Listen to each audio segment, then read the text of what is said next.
So the Kings found a way to lose when they were up 8 with a minute left.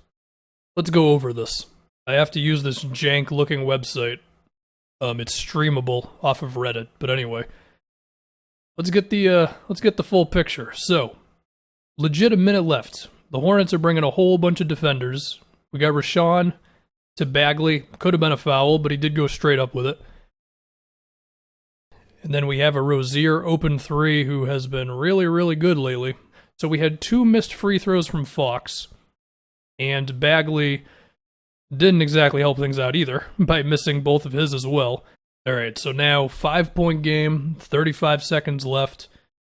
Still not the worst position you could be in. I mean, if you simply play some respectable defense, make some free throws, you're going to be okay here. Terry Rozier fouled by Harrison Barnes. You don't love that. That's like the one thing you could not do. And of course, Rozier makes all 3, so we've got 4 missed free throws for the Kings, and we've got a whole bunch of makes for the Hornets.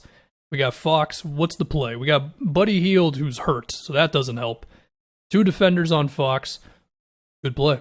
You know, beat the trap. Got there. We hope Buddy is all right. What do the Hornets run with LaMelo as the inbounder? They did run a cut play initially. Malik Monk, 2 dudes on him. PJ Washington, sidestep. Okay. Again, the thing that I love is that they try to trap before fouling. Eventually, you do have to foul. 10 seconds left. Buddy Hield. Does he continue the free throw struggles? Yes, he does. That's the first one. And the second one, finally, the Kings go 1 for 5 on their last 5 free throws, I believe it was. And then the doomsday scenario comes to life. Malik Monk, defended by Corey Joseph. Malik Monk, weighing 160 pounds, manages to get through 2 dudes. And Malik Monk has been really good lately, man. He has completely got his career back in his hands. Monk makes the free throw, no timeouts. So you just gotta hope that this goes in. It, of course, does not go in, and that is now, what, however many losses out of whatever for Sacramento. Luke Walton, listen, man, at a certain point, it's going to happen.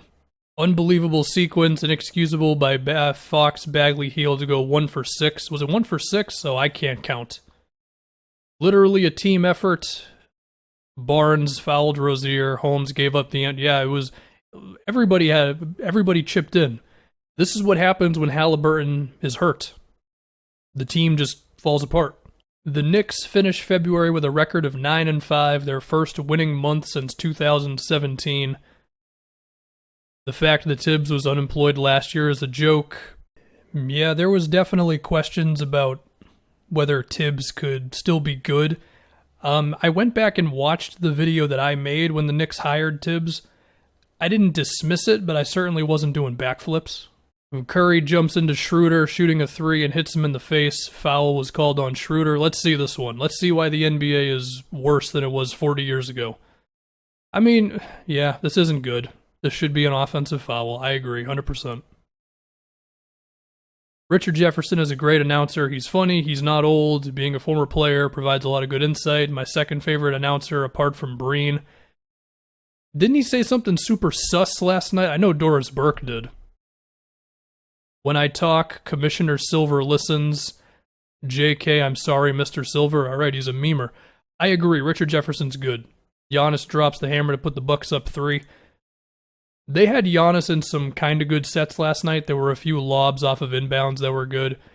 They ran 1 pick and roll at Zubats, which I wish the Bucks would do more, but that was good nonetheless. I mean, that was a good play there, having Giannis on the elbow and then a cutter around him. That was a good game. The Bucks have been rolling a bit. Everything I fear about the Bucks still pretty much applies.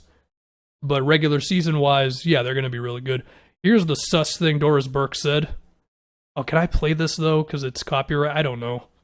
We can at least read it out. It's not just when you come, it's how hard you come. Do I dare look at the comments? Let's see. I'd take it inappropriately from Doris. That's exactly what I expected to see here. Okay.